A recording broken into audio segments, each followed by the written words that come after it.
Baik, selamat datang dalam pembelajaran geografi khususnya untuk kelas 3 SMA.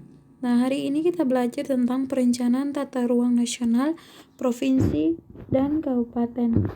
Nah, kita akan sama-sama melihat bagaimana perencanaan tata ruang nasional, provinsi, dan kabupaten atau kota.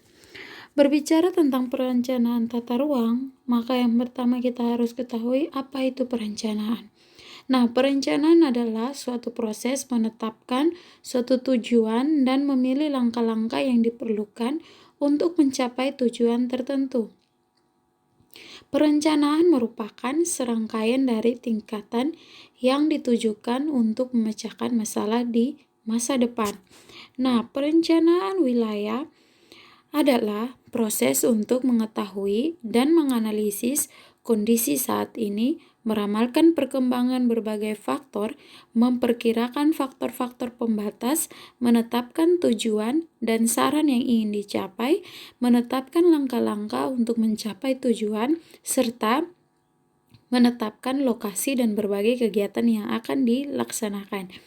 Nah, karena hari ini kita belajar tentang perencanaan tata ruang nasional, provinsi, dan kabupaten, berarti kita berbicara tentang bagaimana perencanaan untuk pengembangan wilayah tersebut atau yang disebut dengan PPW. Nah, perencanaan pengembangan wilayah atau PPW merupakan kegiatan perencanaan yang bersifat integratif dan komprehensif. Bersifat integratif berkaitan dengan tipe-tipe perencanaan seperti perencanaan tingkat nasional, perencanaan sektoral, maupun perencanaan pengembangan pedesaan. Sementara itu, sifat komprehensif meliputi aspek-aspek sosial, ekonomi, fisik, dan teknik dari objek perencanaan berupa wilayah. Perencanaan pengembangan wilayah dimaksudkan agar semua daerah dapat melaksanakan pembangunan secara proporsional dan merata sesuai dengan potensi yang ada di daerah tersebut. Nah, yang pertama, kita akan melihat perencanaan atau sistem penataan ruang dan sistem perencanaan pembangunan nasional. Sistem perencanaan tata ruang wilayah nasional menurut PP nomor 26 tahun 2008, Rencana Tata Ruang Wilayah Nasional yang selanjutnya disebut RT-RWN adalah arahan kebijakan dan strategis pemanfaatan tata ruang. Nah, sistem perencanaan yang kedua adalah sistem perencanaan tata ruang wilayah provinsi. Nah, kita lihat rencana tata ruang wilayah provinsi yang selanjutnya disingkat RT-RWP adalah rencana tata ruang yang bersifat umum dari wilayah provinsi yang merupakan penjabaran dari RT-RWN yang berisi tujuan, kebijakan, strategi penataan ruang wilayah provinsi, rencana struktur ruang wilayah provinsi, rencana pola ruang wilayah provinsi, penetapan kawasan strategis provinsi, arahan pemanfaatan ruang wilayah provinsi, dan arahan pengendalian pemanfaatan ruang wilayah provinsi. Nah, yang ketiga adalah sistem perencanaan tata ruang wilayah kabupaten atau kota.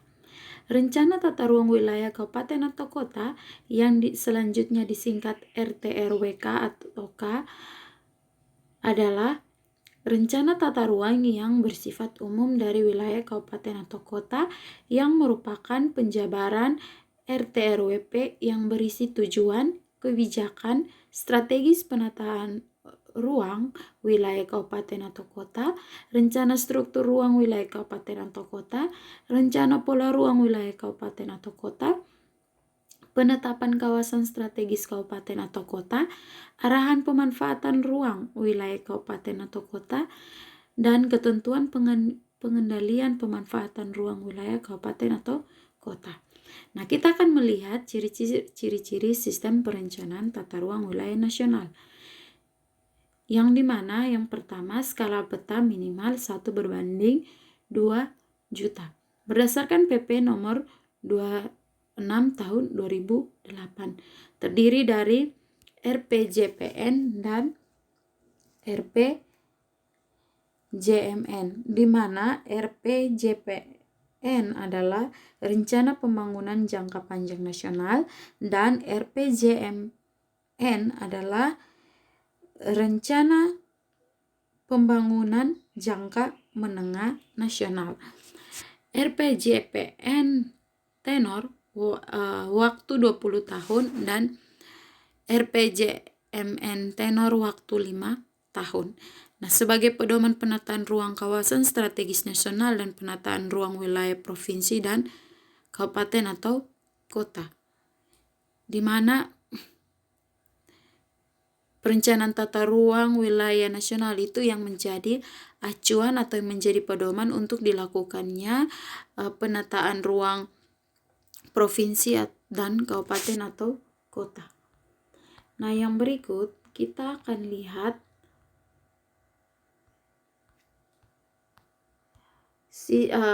ciri-ciri sistem perencanaan tata ruang wilayah provinsi.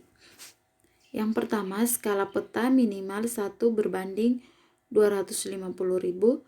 Yang kedua, diatur berdasarkan Peraturan Menteri Pekerja Umum Nomor 15 Tahun 2009, terdiri dari RPJP dan RPJM, di mana RPJP adalah Rencana Pembangunan Jangka Panjang Provinsi dan RPJM adalah Rencana Pembangunan Jangka Menengah untuk Provinsi.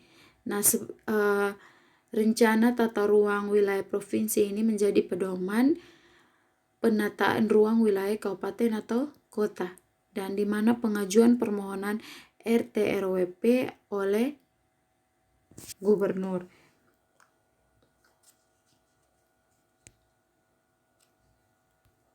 Yang berikut kita akan lihat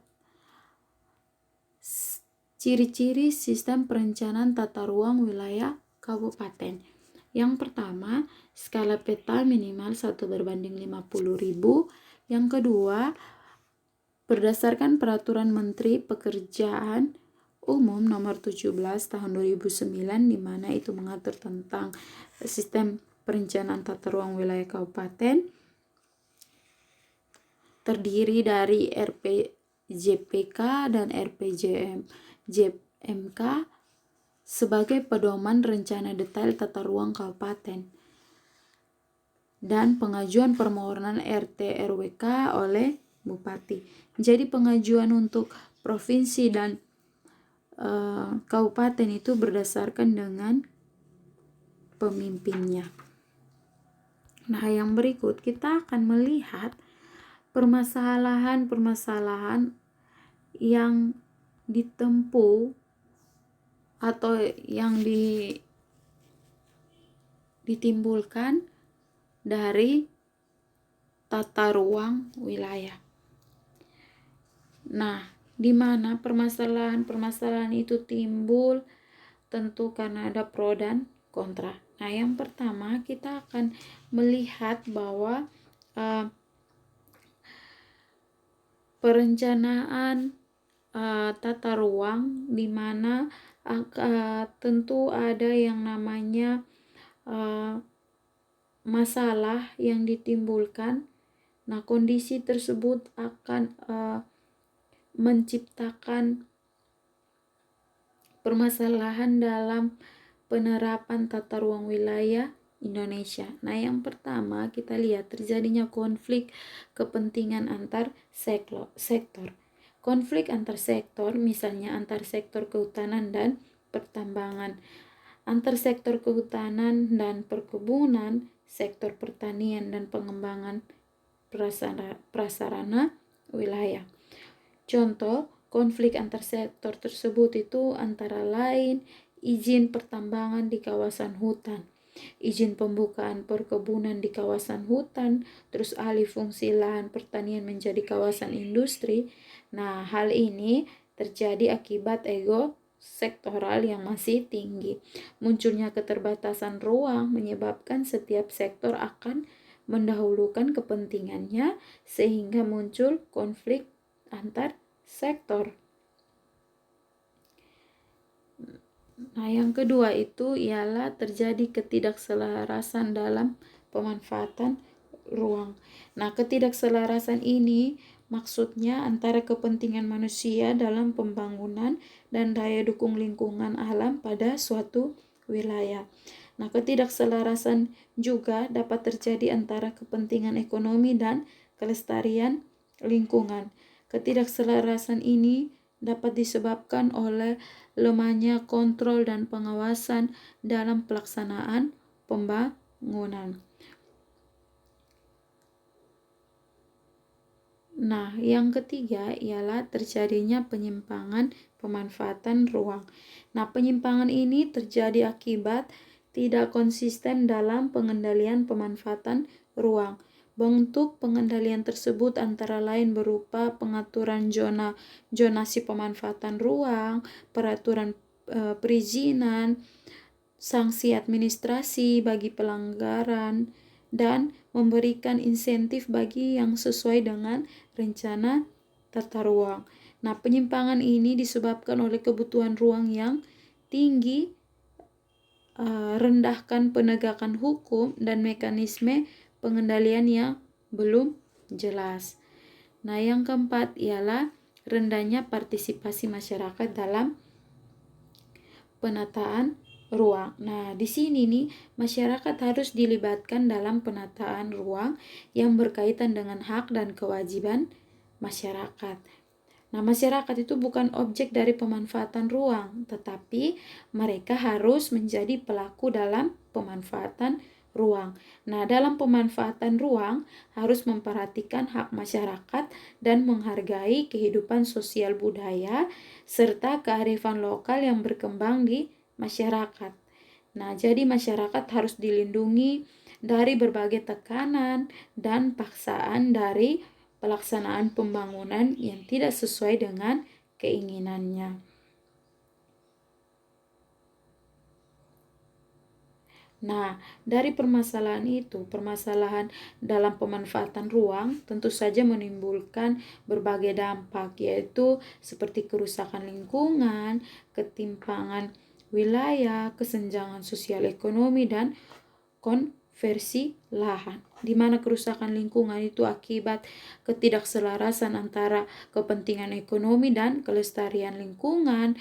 Pembangunan tidak memperhatikan daya dukung lingkungan, maka menimbulkan berbagai bencana seperti banjir, longsor, kebakaran hutan, kekeringan, dan hampir merata di seluruh wilayah Indonesia. Kemudian ada ketimpangan wilayah.